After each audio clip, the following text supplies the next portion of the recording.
إليه لا حول ولا قوة إلا بالله العلي العظيم اللهم صل على سيدنا محمد وعلى آل سيدنا محمد وبارك وسلم أعوذ بالله من الشيطان الرجيم بسم الله الرحمن الرحيم وعن أنس 1662 عن أنس رضي الله عنه قال مروا بجنازة فأثنوا عليها خيرا فقال النبي صلى الله عليه وسلم وجبت ثم مروا بأخرى وأثنوا عليها شرا فقال وجبت فقال عمر ما وجبت فقال هذا أثنيتم عليه خيرا فوجبت له الجنة وهذا أثنيتم عليه شرا فوجبت له النار أنتم شهداء الله في الأرض متفق عليه. وفي رواية المؤمنون شهداء الله في الأرض. الحمد لله والصلاة والسلام على رسول الله সাল্লাল্লাহু আলাইহি ওয়াসাল্লাম। আলহামদুলিল্লাহ, আজকে আমরা কিতাবুল জানাইজের মধ্যে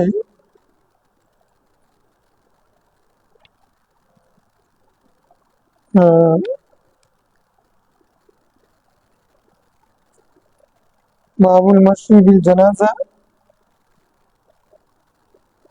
ওয়া সালাতু আলাইহা হাদিস পড়ব। জানাজা নিয়ে হাঁটা চলা, তার জন্য জানাজার নামাজ পড়ার এই প্রাসঙ্গিক হাদিস 1662 নম্বর হাদিস। সেখানে আনাস রাদিয়াল্লাহু আনহু থেকে বর্ণিত, তিনি বলছেন সাহাবায়ে কেরাম এক লাশ নিয়ে যাচ্ছিলেন, যাওয়ার পথে তারা ওই লাশের প্রশংসা করছিলেন, ভালো বলছিলেন। রাসূল ইসলাম তখন বলেন ওয়াজাবাত। এরপরে তারা আবার আরেকটা লাশ নিয়ে যাচ্ছিলেন, ফাসনু আলাইহা শাররান।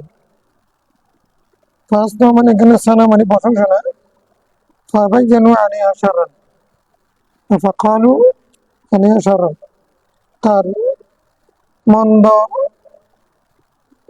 দিক বর্ণনা করলেন। ফাকালা ওয়াজাবাত, তিনি তখনও বলেন ওয়াজাবাত, ওয়াজিব হয়ে গেছে। ফাকালা উমর রাদিয়াল্লাহু আনহু প্রশ্ন করলেন মা ওয়াজাবাত, ওয়াজাবাত তো ঠিক আছে বুঝলাম, কিন্তু কি সাবেত হয়েছে, কি ওয়াজিব হয়ে গেছে, কি সাব্যস্ত হলো, কি নির্ধারণ হলো?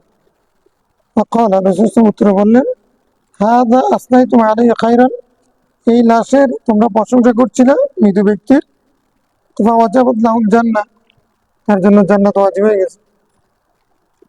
ওয়াহাদা আসনাইতুম আলাইহি শাররান, তোমরা এর বদনামি করছিলে আরেকজন, যে ফাওয়াজাবাত লাহুন নার, তার জন্য জাহান্নাম ওয়াজিব হয়ে গেছে। কারণ হচ্ছে কি আনতুম শুহাদাউল্লাহ ফিল আরদ, এই পৃথিবীতে তোমরা হলো আল্লাহর সাক্ষী, তোমরা যেদিকে সাক্ষ্য দিবে আল্লাহ সেদিকে সিদ্ধান্ত দেবে।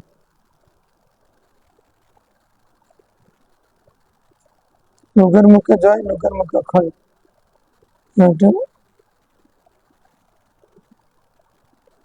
এখন মানুষে যদি কোনো ব্যক্তির প্রশংসা করে, আল্লাহ তাকে সেই হিসেবে বিবেচনা করে, দুর্নাম করলে তখন তার সেই হিসেবে বিবেচনা করে।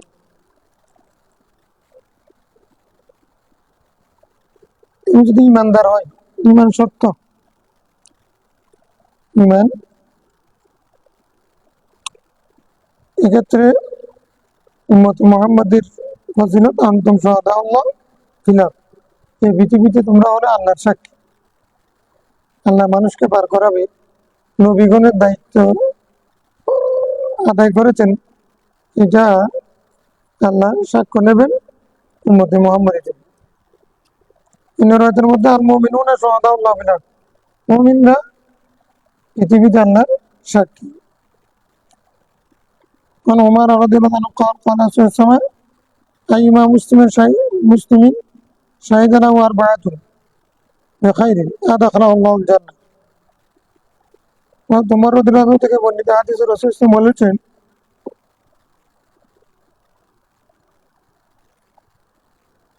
কোন ব্যক্তির পক্ষে যদি চারজন ব্যক্তি সাক্ষ্য দেন, আল্লাহ তাআলা তাকে জান্নাত দান করবেন। কুল্লা, আমরা বললাম ওয়াসালাসাতুন, তিনজনে যদি সাক্ষ্য দেন,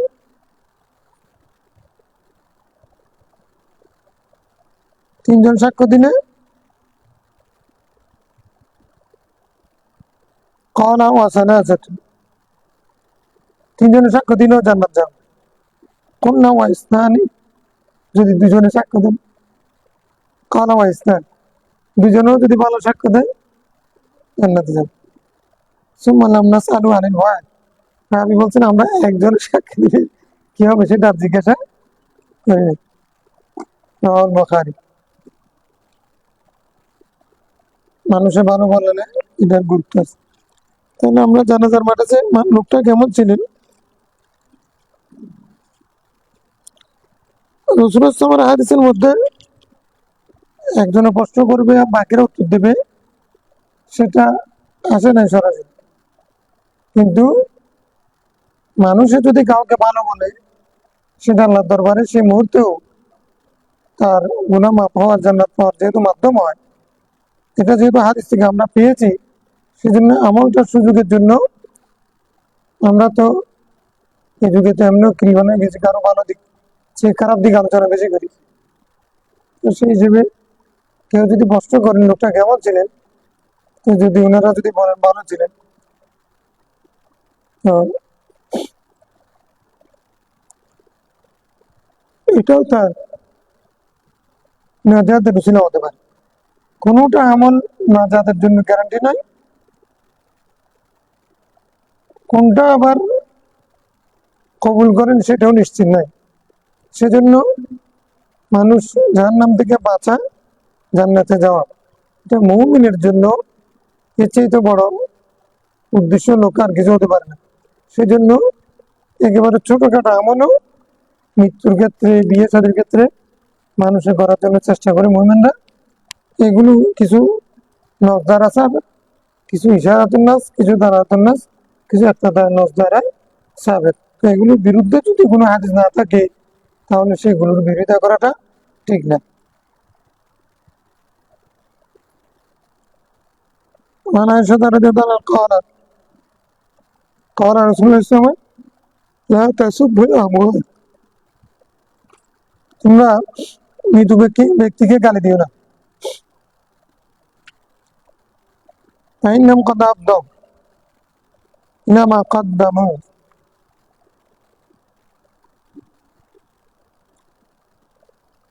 কেননা তারা পৌঁছে গেছে যা কিছু তারা আগে পাঠিয়েছে সে পর্যন্ত। ভালো পাঠাক খারাপ পাঠাক, তারা তো এখন মৃত্যুবরণ করেছে, এখন তারা কি পাঠাইছে সেটা হিসেবে আল্লাহর সাথে। মানে কদ্দামু মানে মা আমিলু ফিদ দুনিয়া ওয়া মা ওয়াসালা সাওয়াবু ইলা আখিরা, মানে ফি কিতাব, তার আমল নামার মধ্যে যেগুলো নির্মিত হয়েছে সেটা হলো তাকদীম। মা তাকদ্দিমু লিআনফুসিকুম মিন খায়রিন তাজিদুহু ইনদাল্লাহ, তাকদীম করা মানে আখিরাতের জন্য পাঠানো। তো সেটা তো তারটা সে কি পাঠাইছে সে পর্যন্ত সে পৌঁছে গেছে, বড় গান ছুঁয়ে ফেলছে।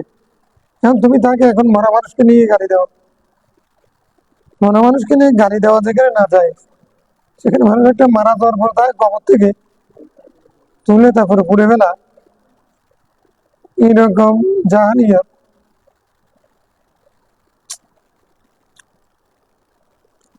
এগুলো এগুলো অমুসলিমরা হাসবে,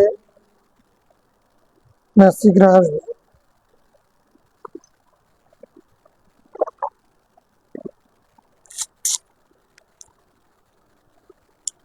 ওই ব্যক্তি মারা এখানে না তাসুব্বুল আমওয়াত, স্মরণ মধ্যে আছে কোনো ব্যক্তি কাফের হিসেবে মেকাতের মধ্যে বলা হয়েছে কাফের হিসেবে মারা গেছে, বেঈমান অবস্থায় মারা গেছে, এটা যদি ক্ষতি সুবুত হয়, সেটা যদি ফেরাউন আবু লাহাব আবু জাহেলের মতো হয়, তাহলে তুমি তাকে লানত করতে পারো।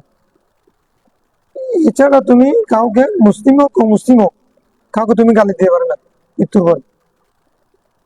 মিরকাত দেখো মোল্লারিকারি না তাসুবুল আমওয়াত, মানে মানে লা তুনাইনু ওয়ালা তুসাম্মিতু ওয়ালা ওয়ালা তাশতিমু, তোমরা লানত করিও না, গালি দিও না, হ্যাঁ, ওয়াইন কানু ফুজ্জারান ওয়া কুফফারান, তারা ফাজির হোক কাফির হোক। মিরকাত ওয়ালা মোল্লারিকারি বলতেছে তারা ফাজির হোক, গুনাহগার হোক, কাফির হোক, কাফির হলো গালি দিও না। মরে গেছো তো, এখন সে কুফরি করে যদি মারা যায়, কুফরির শাস্তি সে কবরে পাবে, এখন তুমি মরা মান নিয়ে টানাটানি করিও না।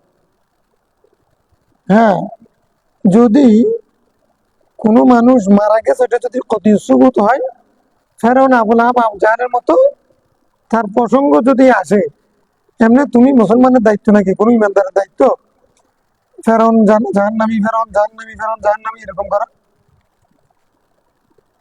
ফেরাউনের কোনো আলোচনা যখন আসবে, হ্যাঁ, তখন তুমি বলবে ফেরাউন লাআনাতুল্লাহ আলাইহি, সেটা আলোচনা আসবে, তুমি কি এখন সারাদিন আল্লাহ জিকির করবো নাকি ফেরাউন কাফের ফেরাউন কাফের এগুলো বলবে? এটা ইমানদারের পজিটিভ দিক নাকি?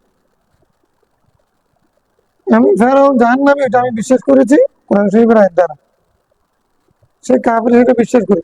যখন তার প্রসঙ্গ আসবে তখন আমি তো সারাদিন তাকে গালি দেওয়া, কিছু মানুষ তো ওয়াজ মানে গালি দেওয়াকে ওয়াজ করা মানে কি, যতক্ষণ ওয়াজ করবে ততক্ষণ কে তেল কে বাতেল এগুলো নিয়ে মানে সময় শেষ। ওয়াজ মানে মানুষের শুভকামনা করে, এখন ওটাকে আবার তাবিল করবে যে আমি এই যে ইমানদারদের শুভকামনা করছি, তো এই জন্য বাতিল পরিচয় করে না দিলে এরা ধ্বংস হয়ে যাবে, এই জন্য ভাই আপনি মানে ওই বাতিলের বোতলান যেটা সেটা বলে দেন, এটা ইমান, এটা কুফর, এটা হক, এটা বাতিল, এটা বলে দিলে তো মানুষের সামনে স্পষ্ট হয়ে গেছে, এটা হলো এদের জন্য নসিহত হয়ে গেছে। আপনি শুরু করতেই শুরু করলেন গাড়ি দিয়ে, নাউজুবিল্লাহ বলে আল্লাহ শুনল, আল্লাহ আলহামদুলিল্লাহ রাব্বিল আলামিন শুরু করে নাকি তাব্বা দিয়ে দেন, আপনি হাত দিয়ে শুরু করেছেন।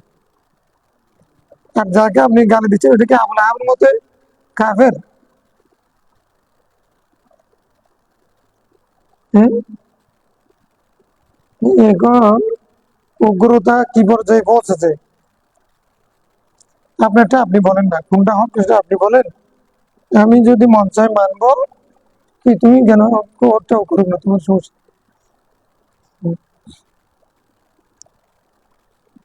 হাদিস পড়ার সময় আবু হুরায়রা নিজের অস্থির মধ্যে হাতে নিয়েছেন, আমরা সহ্য করতে না পারলে কেন?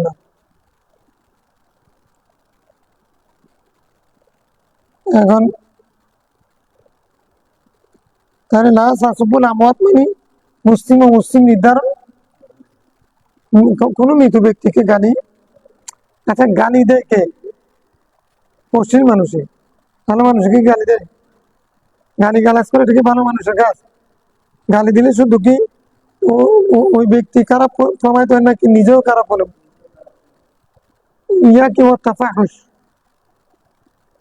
হ্যাঁ, মাহবুব শব্দ শতমের মধ্যে আছে না কিতাবুল আদবের মধ্যে, মানে ওয়ালাইকুম আসসালাম, মানে তোমাদের মৃত্যু হোক। রাসূল সাল্লাল্লাহু আলাইহি ওয়াসাল্লাম বলছেন ইয়া কি তাফাহুশ, আইসা তুমি অশ্লীলতাকে থেকে বাঁচো। এটা অশ্লীলতা, কি অশ্লীলতা? যে কাউকে মৃত্যু কামনা করা, এটা হচ্ছে কি অশ্লীলতা। ইসলাম কত ভদ্রতা শিখিয়েছে, আর আমরা মাহফিলে বসে মানে যে মানে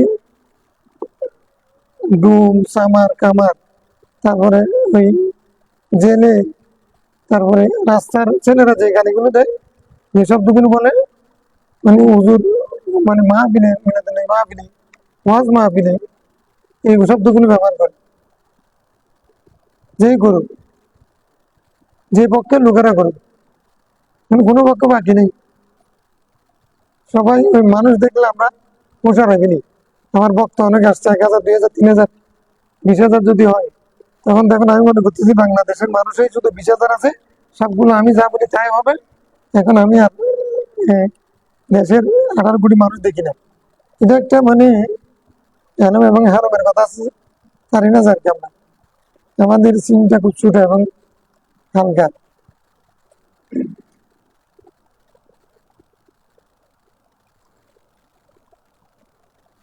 তার জীবনী বললাম,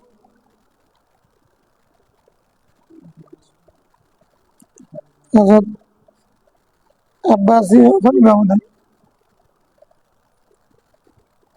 মারওয়ানের জীবনী বললাম। বলে যে আপনার ছেলে মারা গেছে, উনি তখন বিচারের কাছে ছিলেন, বিচারের কাছে যে আপনার ছেলে মারা গেছে। উনি কোরআন শরীফের একটা আয়াত পড়লেন, সম্ভবত এটা ছিল ওয়ালা নাবলুওয়ান্নাকুম বিশাইইন মিনাল খাউফি ওয়াল জু'i ওয়া নাকসিম মিনাল আমওয়ালি ওয়াল আনফুসি ওয়াস সামারাত।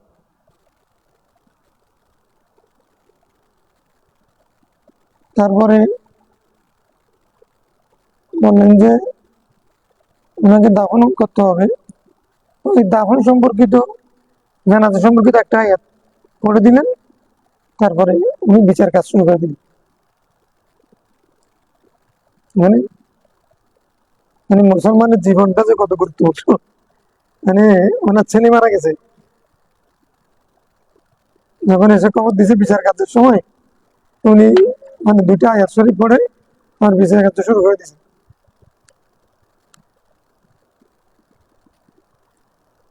দুনিয়াটাকে, দুনিয়ার প্রতি মায়া আমাদের কিরকম ছিল, আর দুনিয়া থেকে কিভাবে দুনিয়া করেছেন ঠিক, কিন্তু এখানে কোনোভাবে লাগতে দেয় না, পিঠের সাথে লাগতে দেয় না। এমনি মানে মাছ যেমন ইসের মধ্যে থাকে, কাদার মধ্যে থাকে, কিন্তু মাছের গায়ের সাথে কাদা লাগে না। হ্যাঁ, শিং মাছ কোথায় থাকে? কাদার ভিতরে, কিন্তু তার গায়ে কাদা লাগে নাকি? তার গায়ে কাদা লাগে না। মানে মুমিন দুনিয়া আসা, দুনিয়াতে থাকবে, বসবাস করবে, সবকিছু করবে, কিন্তু দুনিয়ার সাথে লাগতে দিবে না, দুনিয়া থেকে পৃথক থাকবে।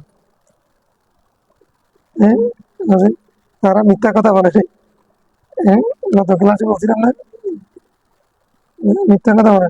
ভাত খাইছি ওইটাও ঠিক, খাই না যে ওইটাও ঠিক, বিয়ে করছে ওইটাও ঠিক, বিয়ে করে না যে ওইটাও ঠিক। তুমি যেমন বিয়ে বাড়ি গেছো ওইটাও ঠিক, কিন্তু কি গেছো ওইটা তোমার জানা নেই। হ্যাঁ, কিছু বলতে পারতেছে না ইন্টারভিউতে। হ্যাঁ, বিয়ে হয়েছে, সবকিছু হয়েছে, আগ হয়েছে, সবাই আসছিল, সবগুলো ঠিক, কিন্তু ও কিছু বলতে পারতেছে না।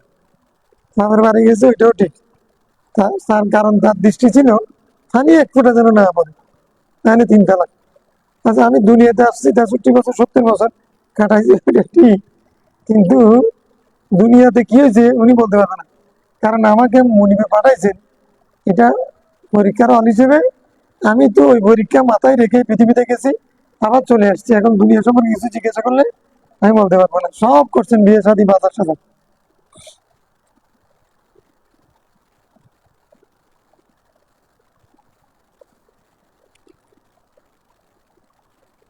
আল্লাহ আমাদেরকে এই সমস্ত ফাহাস, সাব্বাব, কিতালুল মুমিনি কুফরুন সিবাবুল মুসলিমিন, না, কিতালুল মুমিনি কুফরুন সিবাবুল মুসলিমি ফুসুকুন ওয়া কিতালুহু কুফরুন। সিবাবুল মুসলিমি ফুসুকুন ওয়া কিতালুহু কুফরুন। মুমিনকে গালি দেওয়া, মুসলমানকে গালি দেওয়া, এটা কি? ফুরুজ আনিত তাআত, এটা কবিরা গুনাহ। কারণ হত্যা করা যদি কুফরি হয়, তাহলে সিবাব এটা কি মকরুহ তনজি? কিছু হবে না এরকম।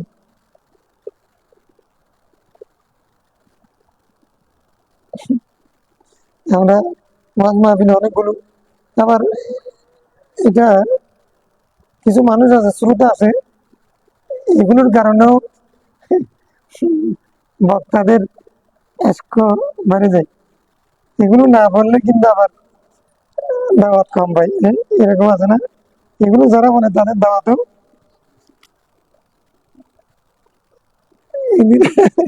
আরেকটা দিন দেখলাম, মিলাই মিলাই গ্রামের কি কতগুলো ছিল, কতগুলো একজনে বলতেছে, তো হুজুরে কিন্তু কিছুক্ষণ পর একটু জোড়া দেন, এখানে তালি দেন। এগুলো কি ওয়াজের অংশ নাকি তো দরবারের অংশ? দরবারের আমল কি পীরের দরবারের আমল এগুলো নাকি? ইসলামকে আমরা কোথায় নিয়ে গেছি?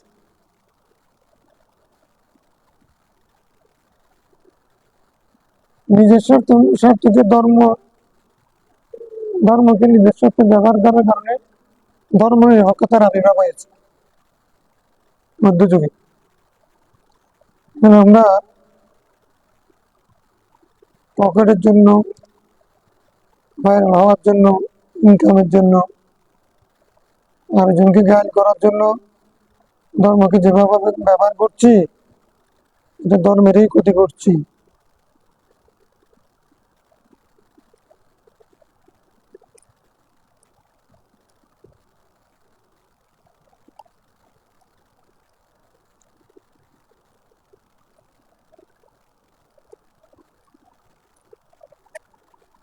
عن جابر رضي الله عنه أن الرسول صلى الله عليه وسلم كان يجمع بين الرجلين من قتلى أحد في ثوب واحد.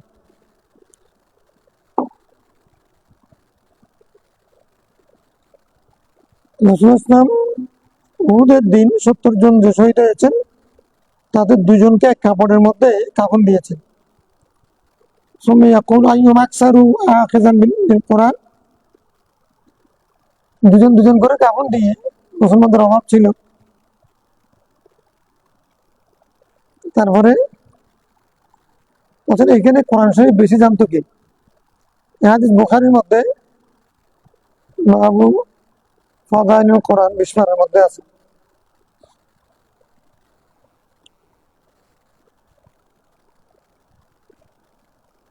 কোরআন শরীফ বেশি জানতো কে? ফাইজা উশিরা লাহু ইলা আহাদিহিমা, দুজনের মধ্যে যেই ব্যক্তি দিকে ইঙ্গিত করা হতো এ কোরআন শরীফ বেশি জানতো। কদ্দামাহু ফিল লাহাদ, তাকে কবরের মধ্যে আগে রেখেছেন, কবরের মধ্যে।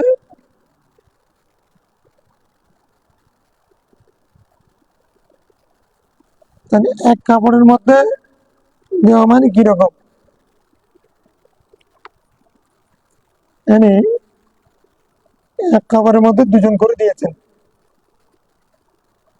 এক কবরের মধ্যে দুজন করে দিয়েছেন, তখন দুইজনকে এক কবরে দিচ্ছেন তো, কিন্তু দেওয়ার সময় কাকে আগে নামাবেন?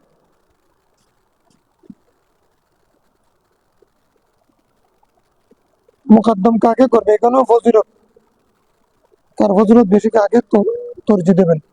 রাসূল তরজি দেওয়ার মাপকাঠি করেছেন কোরআন শরীফ।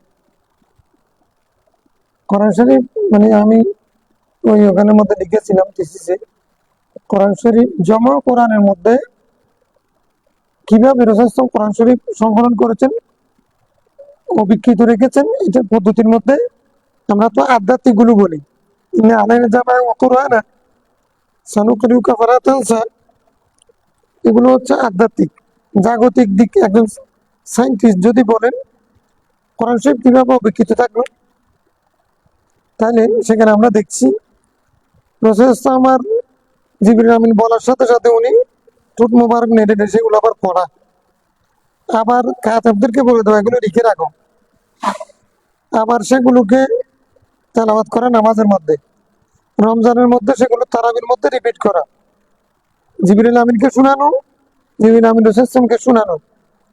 এই পদ্ধতিগুলো সাহাবায়ে কেরামকে কোরআন শরীফের প্রতি উদ্বুদ্ধ করে যে কোরআন শরীফ যে বেশি শিখতে পারবে তার মর্যাদা বেশি। মানে কোরআনের কোরআন শিক্ষায় শিক্ষিত, কোরআনের শিক্ষায় শিক্ষিতের মর্যাদা প্রদান, এটা একটা কোরআন শরীফ অবিকৃত রাখার পদ্ধতি। সাহাবা ইকরাম এই কারণে মানে কোরআন শরীফ মুখস্থ রাখার প্রতি, শিখার প্রতি উৎসাহিত ছিলেন। কোরআন শরীফের তালিমকে মাহারানা নির্ধারণ করা, আমার কাছে কিছু নেই, কি আছে বিয়ে করবে কেন, কিছু নেই বলতে কিছু নেই, এদিকে আবার বিয়ে করতে চাচ্ছে। আমার জন্য মেয়ে একটা বলতেছেন, আমি আপনি যদি আমাকে বিয়ে করতেন, রসুল ইসলাম আগ্রহ দেখেন, এক সাহেব বলেন আমি করবো, কিন্তু তোমার কাছে কি আছে? কিছু নেই, একবার কিছু কিছু সামান্য কিছু নেই। কোরআন শরীফ মুখস্থ আছে, আছে, কোরআন শরীফ মুখস্থ থাকলে তুমি এটাকে এটা শিখাইবা, কোরআন শরীফ শিখাইবা, এই শর্তে তোমাকে বিয়ে দিলাম। আমাদের হানিফ মাযহাব এটা রিসিভ করেনি, কমপক্ষে 10 দিরহাম হতে হবে হাদিস দ্বারা। ওইটা রাসূল ইসলাম তাবিল করেছেন, কোরআন শরীফ শিখতে গেলে যে পরিমাণ টাকা খরচ হতো সেটাকে রাসূল ইসলামের জন্য খাস। এটা আবার কোরআন তালিম দিয়ে কিছু নেওয়া, টাকা নেওয়া জায়েজ, এটার পক্ষেরও দলিল। এটাকে মূল্যমান ধরে, তালিমকে মূল্যমান ধরা হয়েছে। হ্যাঁ, টিউশন করে টাকা নেওয়া গিয়েছে, জায়েজ হয়েছে। এটা অবশ্য মুতাআখিরিনদের ফতোয়া, ইশারাতুন নাস দ্বারা সেটা বোঝা যায়। মাহারানা নির্ধারণ করে কি? টাকা পয়সা, কোনো মূল্যবান বস্তু। তো কোরআন শরীফের তালিম এটা তো মূল্যবান জিনিস, এটা দেখা যায় না, মালিকানা হস্তান্তর করা যায় না। যেটা মালিকানা হস্তান্তর করা না গেলে সেটা কিভাবে এটা দিয়ে বিয়ে হবে? দিনের দিরহাম দিয়ে না বিয়ে হবে, জায়গা জমি সোনার উপায়গুলো দিয়ে হবে। এখন কিভাবে হলো? এটা রাসূলের জন্য খাস, সে সময় সেটা অথবা বিধান আসে নাই, সেটা আমরা তাবিল করব। কিন্তু এটাও তো করা যায় যে তালিমুল কোরআন, এটা ব্যয় সাপেক্ষ, এটাকে একটা মূল্য ধরে তুমি এটাকে তালিম দিবা, এটা এর বিনিময়ে তোমার জন্য হারাম হয়ে গেল। তোমাদের পক্ষে তারা টিউশন করে ইনকাম করো, এটা জায়েজ পক্ষে। তো তাহলে এটা কি বুঝলে? ওখানে যতগুলো যুক্তি আমি দিয়েছি, যা পেয়েছি তার মধ্যে একটা হচ্ছে এই হাদিস, বুঝেছিলাম। তাহলে সাহাবা ইকরাম কোরআন শরীফ কি জন্য মুখস্থ করেছেন? যেহেতু কোরআন শরীফ মুখস্থের মর্যাদা বেশি। এমনকি খবরের মধ্যে কাকে আগে দেবেন? যিনি কোরআন শরীফ বেশি জানেন তাকে আগে দেন, যিনি কম জানেন তাকে পরে দেন। ইমামতিতে যিনি আকরাম উমার বিন কাবকে ডাকো, হ্যাঁ, অন্ধ ব্যক্তি, তাকে মদিনা শরীফের গভর্নর বানিয়ে দিচ্ছেন বদর যুদ্ধে যাওয়ার সময়। আরে অন্ধ ব্যক্তিকে এমনি বানে না, অন্ধ ব্যক্তিকে গভর্নর বানিয়েছে কারণ কি জানো? ও আকরাম, কোরআন শরীফ বেশি জানতেন। মানে ইমামতির ক্ষেত্রে কে অগ্রাধিকার হবে? এখানে উমার বিন কাব রাদিয়াল্লাহু আনহুকে আল্লাহ রাসূল ইমামত শুকরান না কুবরার মধ্যে প্রাধান্য দিয়েছে। এখন এই জন্য এই মাধ্যমে রাসূল সাল্লাল্লাহু কোরআন শরীফকে সবার মুখে মুখে, সবার মুখস্থের মধ্যে, আরগুলো তো আছে রমজানে জিবরাইলের সাথে রিপিট করা। আবার আমি একটু তোমাদের থেকে শুনি, ইন্নী উহিব্বু আন আসমাআ মিনকুম, আব্দুল্লাহ ইবনে মাসউদ বলছেন, ওয়াকাদ উনজিলা আলাইক আনা উসাম্মিউ, আমি আপনাকে শোনাবো, আপনার উপরে কোরআন শরীফ নাযিল হয়, আপনি হলেন সাহাবে কোরআন, আমি আপনাকে কোরআন শরীফ শোনাবো, আপনার থেকে আমরা শুনবো। তখন ইন্নী উহিব্বু, আমি এটাকে পছন্দ করি আরেকজন থেকে শুনতে। মানে মুহাদ্দিস সাহেব হুজুর নিজে তো কোরআন শরীফ পড়তেন, ওনার তো মোতালা কোনো কিছু দরকার ছিল না, ওনার ঘরে কোনো কিতাব সরাসরি কিছু নেই, উনি নিজে সরা এগুলো সবগুলো মক্কার শরীফ আগাগোড়া সমান। আমরা তিন নামলা আমার বিনিয়াত হাদিস পর্যন্ত কয়েকটা হাদিস সরা জানি। উনি বুখারী শরীফে যেখান থেকে হাদিস যেটা ধরবা উনি আবার বেশি বলবেন না, মানে মোলাখাস কথা যেটা মূল কথা এটা মুখস্থ, তুমি হাদিস যেটা ধরবা সেটা সমান। ইন্নামাল আমালু বিন্নিয়াত যেরকম, তারপরে খালিমাতানে যেরকম, মাঝখানে বললেও সেরকম, কিতাবুল মাগাজি বললেও সেরকম। আমার কিতাবুল মাগাজির মধ্যে বুখারী বাড়াতে গিয়ে এটার সাথে যতগুলো ওয়াকিয়াত গজওয়া আছে, হ্যাঁ, এগুলো সবগুলো একবার সমান ভাবে মুখস্থ, সূরা ফাতিহার মতো বলে গেল। এখানে কোনো ব্যস্কম নেই। আবার নাহু সরফের ফনুনাথের মধ্যে উনি এত বেশি দক্ষ, মানে ফনুনাথ এগুলো একবারে তটস্থ, চিন্তা করতে হয় না। মান্তিকের মধ্যে দেখলাম, মান্তিক পড়েছি, তোমাদেরকে বলেছি কিনা জানি না, এই লোকটা কি চাচ্ছে, ও কি হুজুর এখানে কি আসবে কিনা, দুজন গেলে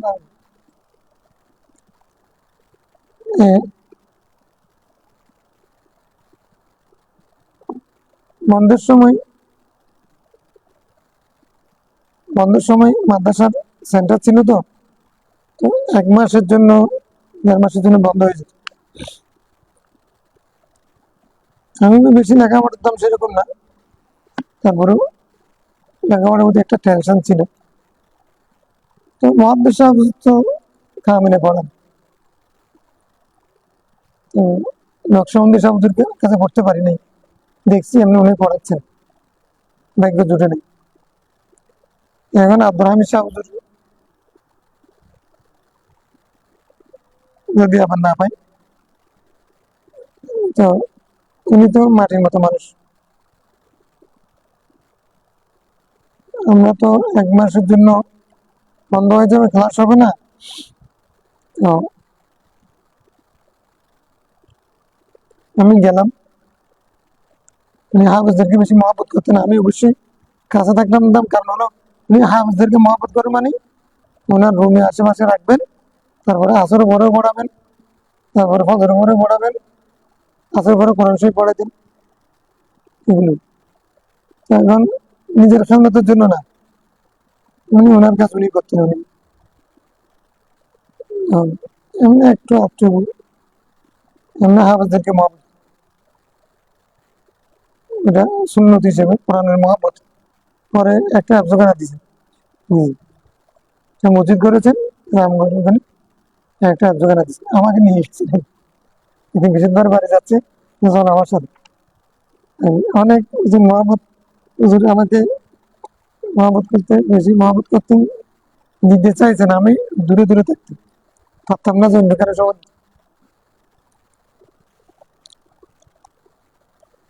এখন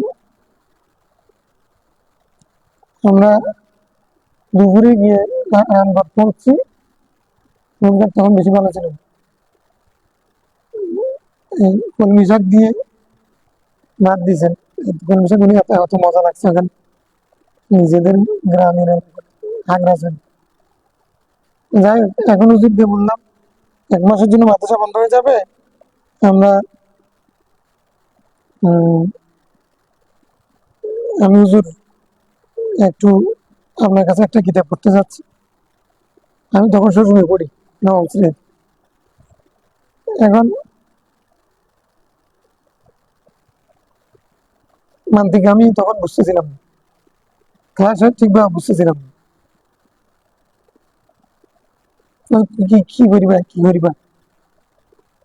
হুজুরের মানে এরকম নিয়ম ছিল যে উনি হান মুহাদ্দিস, কিন্তু কেউ যদি মিজান বুঝাতে নিয়ে গেলে, কোনো ছেলে গেলে উনি বলবেন না যে তুমি আমার কাছে কেন আসছো, এই কিতাব আমি পড়াই নাকি, এরকম। যে কিতাব নিয়ে যে উর্দু কি পড়ালে কিতাব নিয়ে গেলাম, উনি ওইটা পড়াবেন, এরকম ছিল, কোনো আপত্তি নেই। তো পড়ানো ছাড়া কোনো কথা নেই, বেশি কথা বলতে কোনো দিন শুনি। চাকরি করে নামাজ জামাতের টাইমে মসজিদে চলে যাবেন, তারপরে ফজরের পরেও পড়াবেন, আসরের পরেও পড়াবেন, এশারের পরেও পড়াবেন, ক্লাস টাইমে তো পড়াবেন, অতিরিক্ত কোনো কথা দেখুন না, আমাকে দুই একবার গালি দিয়েছেন। ওই ক্লাসের মাঝখানে হাদিসের ব্যাপারে একটা করি নলে, মানে পুরা মুক্তদাটা অনেক লম্বা, খবরটা অনেক পরে, এটা বের করা করিনি এখন।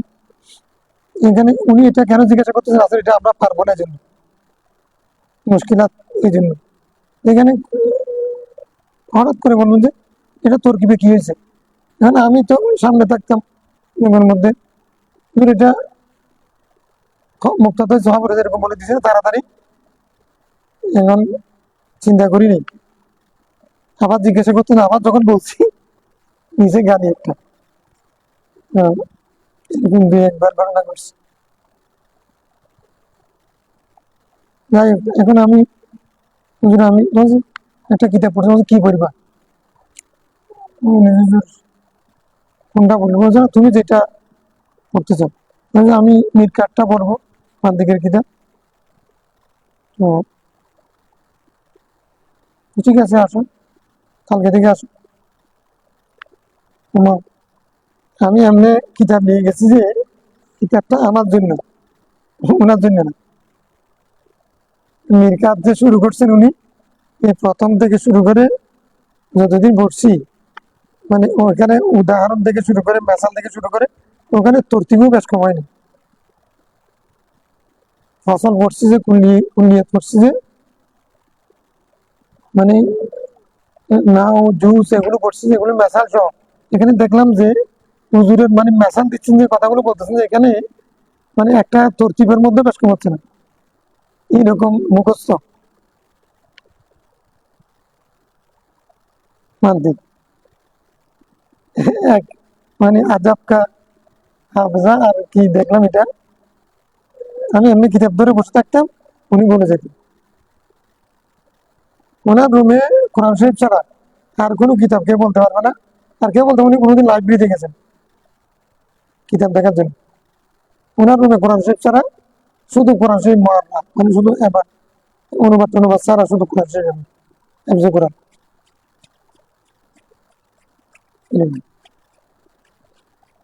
ওই উনি ছাত্র জীবনে যেরকম করে পড়ছেন, কোনোদিন বললেন না যে আমি মানে ফার্স্ট ক্লাস ফার্স্ট, আমি এরকম প্রথম থেকে বোখারি পড়াচ্ছি। মানে জীবনে উনি ফাজিলে পড়ায় নাই, কামাল থেকে শুরু। পরে জানলাম যে উনি সৌদি আরবে মক্কা শরীফ ওই মহাদ্দেশি করছে, শেখ আলমীর দরবারে। আমি পরে শেখ আলমীর জীবনী পড়তে গিয়ে শুনতেছি যে আমাদের মহাদ্দেশি হুজুর ওখানে পড়ছেন এবং পড়াইছেন, শেখ মালিক আলমীর দরবারে উনি পড়ছেন, পড়াইছেন। কিন্তু কোনোদিন আমরা যে এখন ফেসবুক পাড়া ফেলতেছি, মানে নিজে কোনোদিন ক্লাসে বলেন না যে ওনার জীবনী এসে কোনোদিন কোনো কিছু বলেন না কোনোদিন। আল্লাহ হাফেজ। এই জন্য ইন্তেকালের পরে অনেকদিন পরে ওনার খবর ভেঙে গেছে যে আবার এটা খবর আবার দিতে হয়েছে। ওখানে বাদি তো আমার ওখানে বৃষ্টিতে খবর ভেঙে গেছে, যেরকম ছিল সেরকম বরাবর ছিল। এটা হবে না, যেটা আমরা এমনি কসম করে বললে কাফারা দিতে হবে। আমরা যেটা দেখেছি ওনাকে, উনি যে আল্লাহর বলি, এটা যদি আমরা কসম করে বলি তাহলে কাফারা দিতে হবে, ইয়াকিন নিয়ে বলতে পারি। মানে আমরা অলি দেখেছি, এটা যদি বলি ওনার কসম করে বললেও কাফারা দিতে হবে।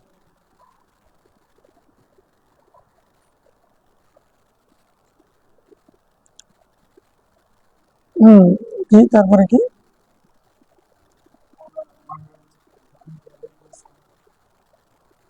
ও আচ্ছা, ওখানে আনা শাহিদুন আলা হাওলা ইয়াউমাল কিয়ামা। ওদের শহীদ যারা, তাদের ব্যাপারে রাসূল বলতেছে, আনা শাহিদুন, আমি তাদের পক্ষে সাক্ষ্য দেব কিয়ামতের দিন। শহীদরা তো বিনা হিসাব জান্নাতি। রাসূল বলছেন, আমি তাদের পক্ষে সাক্ষ্য দেব। ও আমার বিদাফনি বিদিমাই, তাদেরকে দাফন করার জন্য রক্ত সহ দাফন করা কি দিলেন, নির্দেশ দিলেন। ওলা মিসাল্লি আলাই, তাদের জানাজার নামাজ পড়েন না। জানাজার নামাজ আলাম গোসালু, গোসলও শহীদদেরকে গোসলও দেন না, জানাজার নামাজও। তো শহীদের গোসল না, এটার উপর আমরা একমত, জানাজা পড়া যাবে সেটা নিজেদের স্বার্থে। তবে গোসলের ক্ষেত্রে মাসালা হচ্ছে, যদি উনি জানাবাতের গোসল যদি ওয়াজিব থাকে তাহলে গোসল দিতে হবে। হানজালাকে ফেরেশতারা দিয়েছে, ফেরেশতারা দিয়ে আমাদেরকে বলেছেন যে মানে মানুষ তো সাধারণ মানুষ তো জানবে না, ওনার স্ত্রীর দায়িত্ব হচ্ছে বলে দেওয়া। ইসলামের যুদ্ধে গেলে যদি উনি যদি নাপাক অবস্থায় চলে যান, কারণ যুদ্ধের নামামা বেঁচেছে, তো আমামা বাঁধার হুকুম আসছে, দেরি করা যাবে না, ততক্ষণ সময় নেই, বাহিনী চলে যাচ্ছে, অথবা মুসলিম সৈনিকরা আক্রান্ত হয়েছে মনে করো সীমান্তে, এগুলো আমরা বুঝবো না। আমরা হাদিসে পড়ছি যে আপনাদের কাছে এটা উলট পালট লাগবে না। সীমান্তে যারা রেবাতের কাজ যারা করে, তাদের যারা চৌকিতে, সীমান্ত চৌকিতে তারা ঘুমাচ্ছে, হঠাৎ করে শত্রু পক্ষের আক্রমণ হলো, এখন তুমি কি তখন গোসল করার সময় জানাবা তো একজনের উপরে গোসল ওয়াজিব, গোসল করার সময় না, কারণ মানে ইদা হাজামাল কুফার অল মুশরিকুন আলাল মুসলিমিন, তখন তো আপাল বৃদ্ধ বনিতা সবার উপরে যুদ্ধ কি ফরজ, দৌড় দিতে হবে অস্ত্র নিয়ে, এখন গোসল করার সময় ব্যাপার না। এখন এই অবস্থায় যদি উনি শহীদ হন, মানে শহীদের গোসল নাই, সেখানে কি নাই, এদের গোসল নাই, রক্ত সহ এগুলোতে কাপড় এগুলো নিয়ে দাফন করে দাও, আল্লাহর সামনে যেন দাঁড়াতে পারে। তারা তো মাপ পাবে, তারা তো আমাদের হাজার হাজার উম্মতকে পার করান, এই জন্য আল্লাহর সামনে পড়বে, আল্লাহ এই অবস্থায় আসছে। এখন জানাবতের গোসল এটা তো ফরজ, দুনিয়ার সাথে সম্পর্ক, এই জন্য এটা দিয়ে দিতে হবে। হানজালা জানাবতের গোসল ওয়াজিব ছিল, এই জন্য ফেরেশতারা নিয়ে গিয়ে তাকে কি দিয়েছে, গোসল দিয়েছে। জাবির ইবনে সামরা قال أوتي النبي صلى الله عليه وسلم بفرس معرور, রাসূল সাল্লাল্লাহু আলাইহি ওয়াসাল্লামের জন্য একটা উলঙ্গ ঘোড়া আনা হয়েছে। فركبه حين انصرف من جنازة ابن الدحداح, ইবনে দাহদার জানাজা শেষ করে উনি সেটার উপরে সওয়ার হয়ে ফিরছিলেন, সওয়ার হয়ে, ونحن نمشي حوله, আমরা তার চতুর্দিকে হাঁটছিলাম। রাওয়াহু মুসলিম। এখন কি হয়েছে, মারুর মানে প্রথম কথা হলো মুআররা, মারুর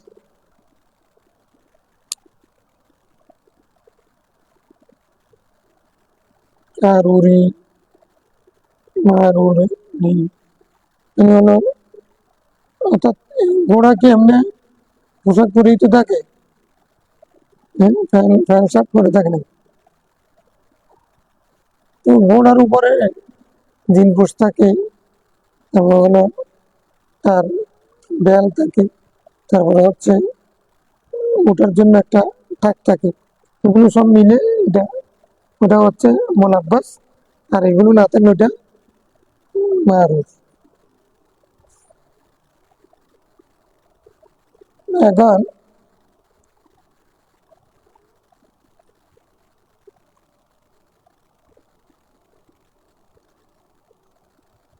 এখন এটার উপরে চড়ে গেলেন, তো এখন হাদিসুল বাব থেকে তারজমাতুল বাবের কি সম্পর্ক, সম্পর্ক হচ্ছে জানাজায় গেলে হেঁটে হেঁটে যাবে, জানাজা থেকে আসার সময় হেঁটে হেঁটে আসবা, এটা হচ্ছে জানাজা সম্মানার্থে, এটা সুন্নাত, অন্য হাদিস বলতেছে। কিন্তু এই হাদিস বলতেছে রাসূল ইসলাম সোয়ারি হয়ে না জানাজার পরে কি হয়ে সোয়ার হয়ে আসছেন, তাহলে প্রয়োজন মুহূর্তে সোয়ার হওয়া কি আছে, জায়েজ আছে। এটা বায়ানে জাওয়াজের হাদিস। الفصل الثاني عن المغيرة بن شعبة أن النبي صلى الله عليه وسلم قال الراكب يسير خلف الجنازة যারা সোয়ার অবস্থায় আছে তারা জানাজার পেছনে থাকবে, ওয়ালমাশি ইয়ামশি খালফা যারা হেঁটে চলছেন তারা পেছনে থাকবে, তারপরে মামা সামনে পেছনে যারা হাঁটছেন তারা সামনে পেছনে থাকতে পারে। ওয়ান ইয়ামিনিয়া ওয়ান ইয়াসারিয়া মানে জানাজা শব্দের প্রতি রেয়াত করে এখানে মানে মুয়ান্নাস ব্যবহার করেছে, নতুবা জানাজাটা মহিলারও হতে পারে পুরুষেরও।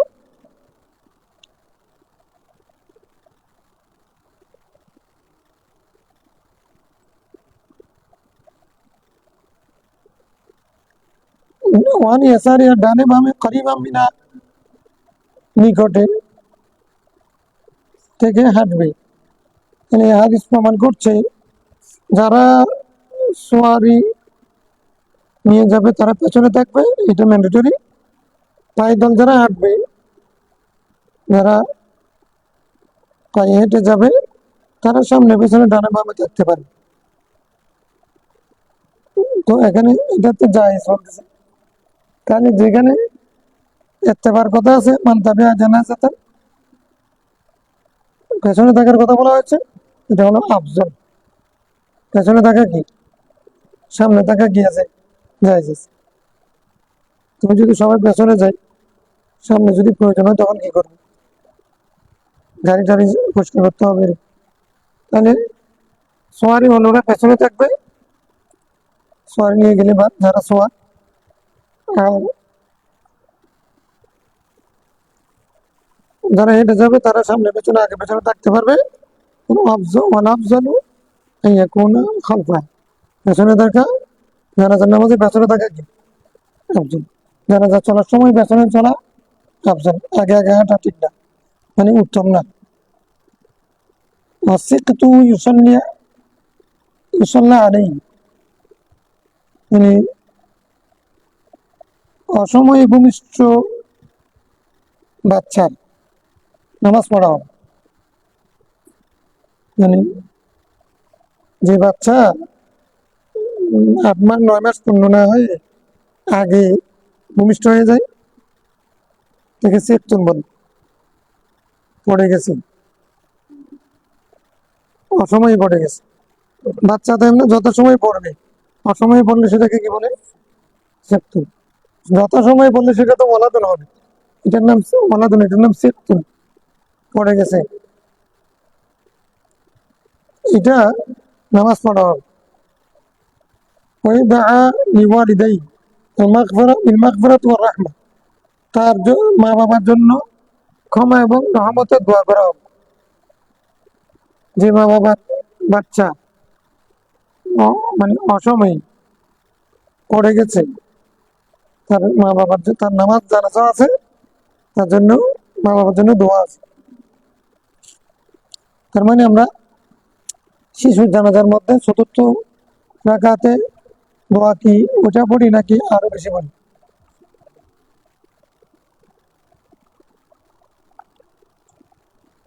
এটা 2 নম্বর কথা হলো, এখানে মাসালা হচ্ছে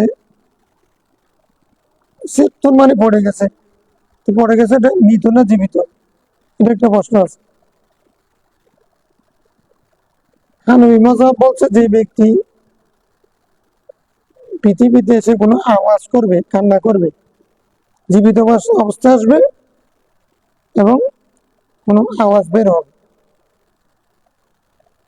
তো সর্বশেষ মাসালা জীবিত অবস্থা যদি কেউ যদি পৃথিবীতে আসে, সে জীবন্ত অবস্থায় আসছে সেটা যদি প্রমাণ পাওয়া যায়, সে প্রমাণ পাওয়ার একটা হচ্ছে আওয়াজ, একটা হচ্ছে নিঃশ্বাস, নড়াচড়া, এরকম কোনো কিছু পৃথিবীতে মানে মাটিতে পড়ার পরে যদি দেখা যায় তখন তার জানাজা পড়া হবে। আর যদি সেরকম দেখা না যে মৃত অবস্থায় যদি পৃথিবীতে আসে তাহলে তার জানাজা নেই। আহমদ ইবনে হাম্বল বলছেন না, 4 মাস যদি পেটে থাকার পরে যদি পৃথিবীতে চলে আসে তাহলে তার জানাজা পড়তে হবে। ইমাম আহমদ দলিল এটা, ওনার দলিল এটা রাহিমাহুল্লাহ। কিন্তু এটাতে শিখতুন বলছে, শিখতুনের মধ্যে 4 মাসের কোনো হয় এরকম কিছু তো নেই। আপনি যে 4 মাস বললেন, এটা কোত্থেকে, অন্যখান থেকে গ্যাস করেছিলাম? আমরা বলছি জীবিত অবস্থা আসলে জানাজা আছে, মৃত অবস্থা আসলে জানাজা, ঠিক আছে, ফতোয়া।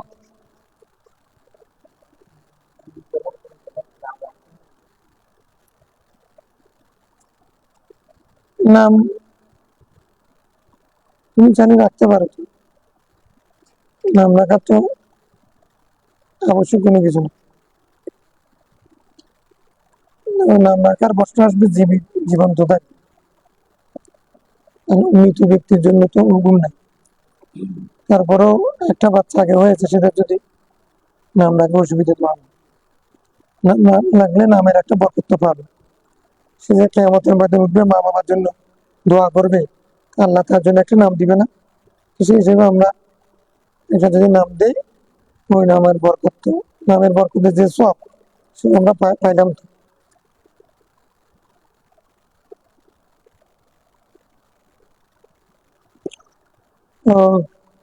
في رواية أحمد والترمذي والنسائي بن ماجه قال الراكب خلف الجنازة، يعني সওয়ারি কোথায় থাকবে?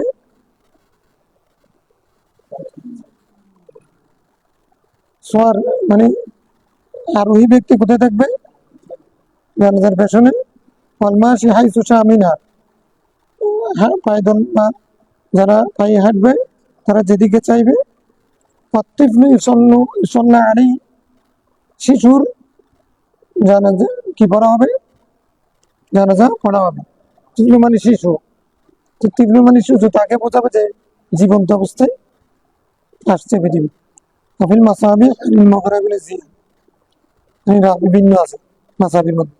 মানে জুহরি আল সারিম আনাবি কল রাআইতু রাসূলুল্লাহ আবু বকর ও ওমর ইয়ামশুনা আমামাল জানাজা, আমি রাসূলুল্লাহ আবু বকর ওমর রাদিয়াল্লাহু আনহুকে জানাজার সামনে হাঁটতে দেখেছি। তাহলে এটা না জায়েজ না, তো পেছনে থাকা উত্তম। না জায়েজ এক জিনিস, আর জমা উত্তম। এখন তাইলে ঝগড়া কোথায়? আফজলিয়ত নিয়ে, নাভির নিচে, সিনাতে, নাভির উপরে, সবগুলো হলো আফজলিয়ত। এইটা এমন বিষয় হয়ে গেছে যে মানে আমরা বছরকে বছর এটার উপরে পড়ে আসতেছি। এখন সে নতুন ভাবে একটা আমাদেরকে একটা দেখাবে, এখন সিনার উপরে বাঁধা, এটা উত্তম হয়ে গেছে।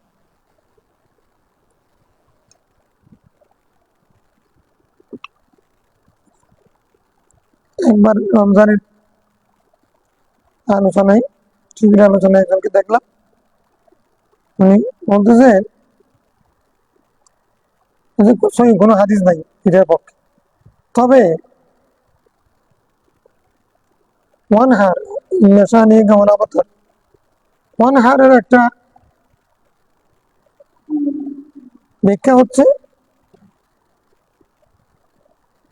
সিনাতে হাত বাঁধা। এটা হলো সম্পূর্ণ একবার জয়ীফ হাদিস। মানে আনুমানিক কোরবানি দাও, মানে আনুমানিক এখানে হাত বাঁধা, এটা হলো একেবারে জয়ীফ হাদিস। তো তবে বলে মানে নিজের মাযহাবটা সাথে বাঁধার দরকার আছে আফজল। আর কেউ যদি বান্ধব, তো আমি বলছি যে এখানে মারামারি দখল বুঝাইতে পারলে বোঝাবে। আমরা ওর এটা নিয়ে টানাটানি করতেছি না, আমরা টানা করতেছি আমরা মুসলমানরা, মুসলমানদের ঐক্য বিনষ্ট হচ্ছে, এটা নিজেদের মধ্যে ভুল বোঝাবুঝি হচ্ছে। আমরা এতদিন এরকম পড়েছি, তুমি এখন আবার নতুন কিছু করছো, এই বলছো তোমরা যেগুলো করছো সেগুলো কিছু হচ্ছে না। কিছু না হতে হতে মারামারি হতে হতে যাইতে যাইতে এটা সব বেশি কম কোনটা সেটা বিষয় না, মারামারিটা কিন্তু যে কবিরা গুনাহ হচ্ছে এটা বুঝি। ঝগড়া করাটা, যে ফিতনা করাটা,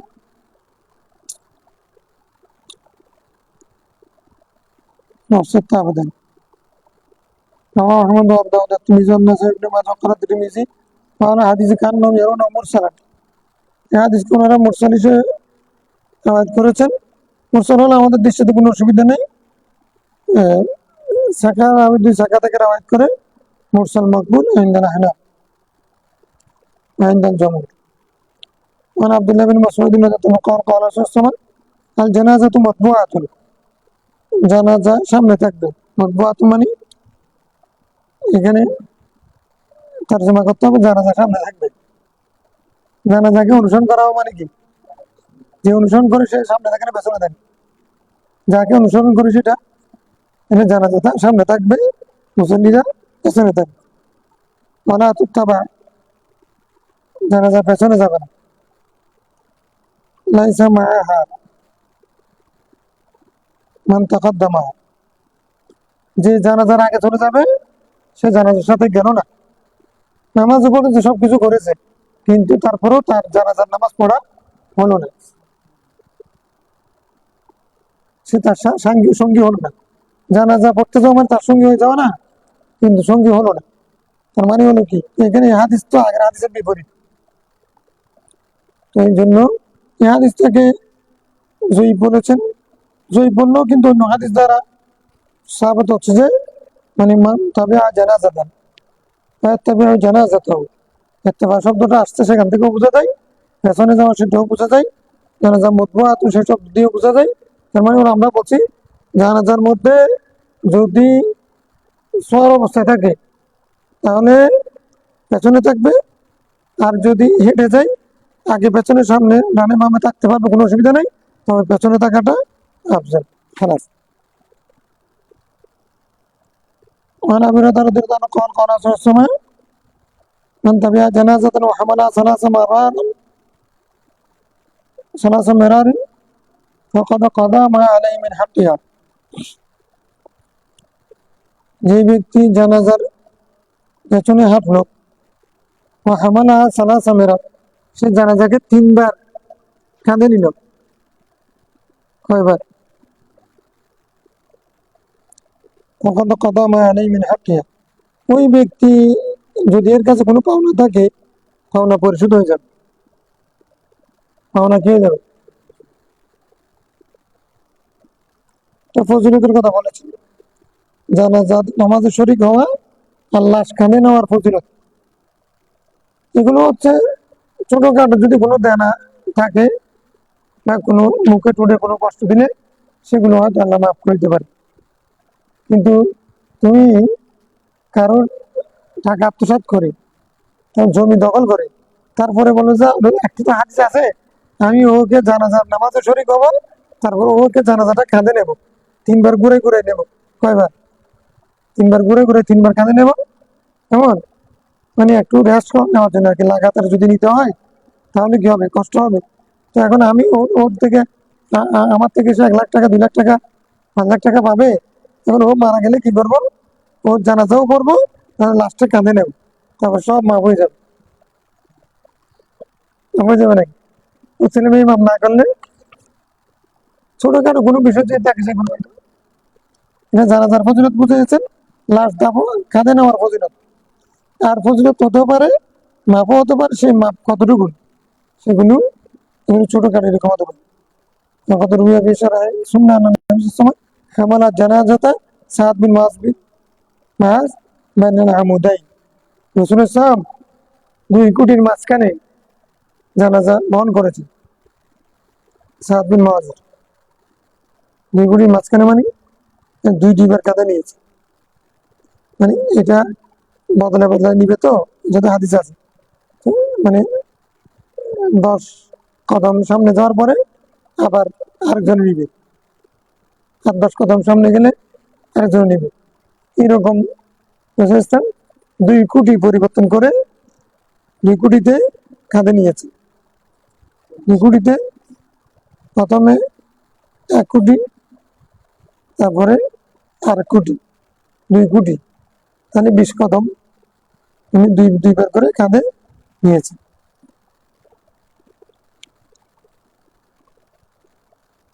قال صوبان رضي الله عنه قال خرجنا مع النبي صلى الله عليه وسلم في جنازة فرأى ناسا ركبانا জানাজাতে শরীক হলাম দেখলাম যে কিছু মানুষ একেবারে সোয়ারির উপরে করে আসছে সোয়ারির উপরে হয়ে আসছে فقال রাসূলুল্লাহ সাল্লাল্লাহু আলাইহি ওয়াসাল্লাম আলা তাস্তাহিয়ুনা তোমাদের লজ্জা লাগে না আন্না মালাইকাতাল্লাহ আলা আকাদামি ফেরেশতারা জানাজা শরীক হচ্ছে হেঁটে হেঁটে ওয়ান্তুম আলা যুহুরি দাওয়াবি আর তোমরা শোয়ার উপরে, পিঠের উপরে চড়ে আসো, তোমাদের লজ্জা লাগে না? আমাদের রুবি আর সোফান মকুফান, তাহলে এটা দ্বারা কি বোঝাচ্ছে? জানাজাতে শোয়ার হয়ে আসা আর ওই কোনো বাহন নিয়ে আসা জায়েজ না। তো সেটা কাছে হলে, যেখানে হাঁটতে পারলে, ওজন না থাকলে, এগুলোর উপরে ভিত্তি করে আমি ঢাকা থেকে আসবো, গিয়ে রেখে আসবো না। যখন লাশ হাঁটতেছে, লাশ যখন ঘর থেকে বের হয়েছে, তখন আমরা কি করবো না? যদি সক্ষমতা থাকে তাহলে বাহনের উপরে থাকবো না, হেঁটে হেঁটে যাবো। এটা একটা হাদিস পড়ে বিনি, দুইটা হাদিস। ওয়ান ইবনে আব্বাস আন নবী সাল্লাল্লাহু আলাইহি ওয়াসাল্লাম করা আলা জানাজাতি বিফাতিহাতিল কিতাব। আব্দুল্লাহ ইবনে আব্বাস বলছেন, আমি হাদিস পড়েছি, জানাজার নামাজ সূরা ফাতিহা পড়েছেন। এটা মওকুফ হয়ে গেছে। অথবা খুশিয়াতুন নবী, অথবা জানাজার নামাজে পড়েছেন, মানে আমরা আগে পড়েছি, মানে রাসূল ইসলাম জানাজা পড়েছেন, তারপরে ফাকারা সূরাতুল ফাতিহা, জানাজা শেষ করে তারপরে জিয়ারতের জন্য সূরা ফাতিহা পড়েছেন। এটা সেই অর্থ। মান আবি হুরায়রা রাদিয়াল্লাহু আনহু قال قال رسول الله। আরেকটা হচ্ছে কি, কেউ যদি দোয়া না জানে, দোয়ার নিয়তে, কেরাতের নিয়তে পড়া যায়। তারপরে থেকে বর্ণিত হাদিস রাসূল সাল্লাল্লাহু আলাইহি ওয়াসাল্লাম বলেন, ইদা সাল্লাইতুম আলাল মাইয়িতি, তোমরা যারা জানাজার পরে দোয়া করো, তোমাদের দলিল, মাইয়িতের নামাজ যখন শেষ হবে, ফাখলিসু লাহু দুআ, তখন তোমরা তার জন্য ইখলাসের সাথে দোয়া করো। সাত তরতিব বেলা মহলত, সাথে তরতিব আছে। জানাজা শেষ করলে তারপরে কি করবা? তাকুবিয়া, জানাজাকে শেষ করবে, তারপরে দোয়া করবে।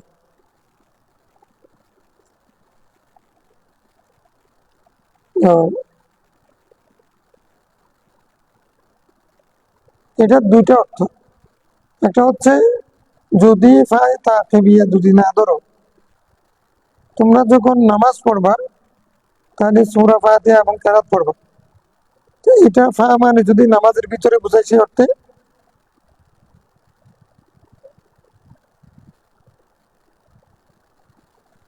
ইদা কুমতুম ইলাস সালাত ফাগসিলু উজুহাকুম ওয়া আইদিয়াকুম ইলাল মারাফিক। এখানে তো এবং ফা আসলেও এটা আগে উজু আগে করতে হবে নাকি? ইজা আরাদতু, তাহলে ফা আসলে কোনো সময় পূর্ব হতে পারে, ভিতরে হতে পারে, বাইরে হতে পারে। সে অর্থে যদি হয়, তাহলে তোমরা দোয়া, মানে তোমরা দোয়াগুলো ইখলাসের সাথে করবা। জানাজার নামাজ দোয়াই দোয়া, কেরাত নাই। হ্যাঁ, মাযহাব সাবিত হচ্ছে জানাজার নামাজে কোনো কেরাত নাই। কি আছে? তোমরা যখন জানাজা পড়বা, ইখলাসের সাথে দোয়াগুলো করি। মানে জানাজার নামাজ হচ্ছে দোয়া নির্ভর, দোয়া সম্পর্কিত, কেরাত নির্ভর না। এটা একটা। আর যদি দোয়া মানে তাকিবিয়া ধরো, মানে জানাজা যখন শেষ করে ফেলবা, এরপরে তোমরা চুপ করে বসে থাকিও না, গল্প করিও না, রাজনীতি করিও না। কি করবা? জানাজার পরে দোয়া করবা। ওই অবস্থায় মানে মাযহাব সাহাবত হচ্ছে জানাজার পরে দোয়া গিয়েছে। এটা একজন সাহাবী হযরতে আব্দুল্লাহ ইবনে কে সালাম, ওদের জানার হাদিস আছে, উনি জানাজা পান নাই, জানাজা শেষ হয়ে গেছে। মানে যে আমি তো জানাজা শেষ, আসুন আপনার আমার সাথে একটু দোয়া করেন, আমি জানাজা পাই নাই, একটু দোয়া করবো। তো সবাইকে নিয়ে উনি দোয়া করেছেন। আব্দুল্লাহ বিন উমর একটা হাদিস আছে, জাহাবাগের মধ্যে এটা আসছে, কিতাবের রেফারেন্স ইবনে মাজাহ। আচ্ছা, উনি জানাজা পাচ্ছেন না, তো দূর থেকে বলতেছেন না জানাজা শেষ হয়ে যাচ্ছে, মানে যে শোনো শোনো, তোমরা তো জানাজা শেষ করে ফেলছো, আমি পাই নাই, আমার জন্য দোয়া বাকি রাখি, দোয়াটা বাকি রাখো। আমি দোয়াতে আমাকে বাদ দিও না, জানাজা তো পাইলাম না। তাই না? বুঝা যাচ্ছে কি, সাহাবায়ে কেরাম জানাজার পরে কি করতেন? দোয়া করতেন। কেউ না পাইলে না পাইলে, হ্যাঁ, দোয়ার পরে দোয়া না করলে তুমি তাইয়্যিদ, এটাও দোয়া, আল্লাহুম্মা সাল্লি আলা, এটাও দোয়া, দোয়ায়ে মাসুর, এটাও দোয়া। তিনটা দোয়া একসাথে পড়বে না নামাজের মধ্যেও, তিনটা দোয়া একসাথে পড়বে। আর সালাম ফিরানোর পরে যতগুলো দোয়া হাদিসের মধ্যে বুখারী মুসলিমের মধ্যে আসছে এগুলো করতে পারবে না। সালাম ফিরানোর পরে ফরজ নামাজ পড়ে বের হয়ে যাবে, সুন্নত অনুযায়ী ঘরে চলে যাবে। তাহলে তুমি মসজিদ থেকে বের হওয়া যে দোয়া, সেটা দোয়ার পরে দোয়া, কোন দোয়ার পরে দোয়া। তুমি হজ যখন করবা তখন একটা দোয়ার পরে আরেকটা দোয়া, একটা দোয়ার পর একটা দোয়া, এগুলো যে করো। আর আমার ময়দানে দোয়া কি একটা করো নাকি একটা পর একটা করো? এটাও করবা না, দোয়ার পরে দোয়া যায় না। দোয়া একটা করতে পারবো যা একটা বাইরে। এখন তো আমি এক দোয়ার মধ্যে রিজিক চাইলাম, আরেক দোয়ার মধ্যে বিপদ থেকে মুক্তি চাইলাম। তো এখন দোয়ার পরে দোয়া, এটা তো না চাই যাবে।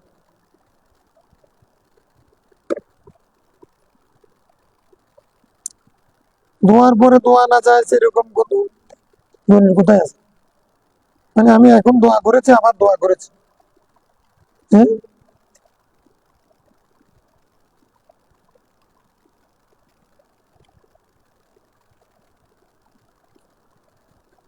ঠিক আছে, আজকে এই পর্যন্ত।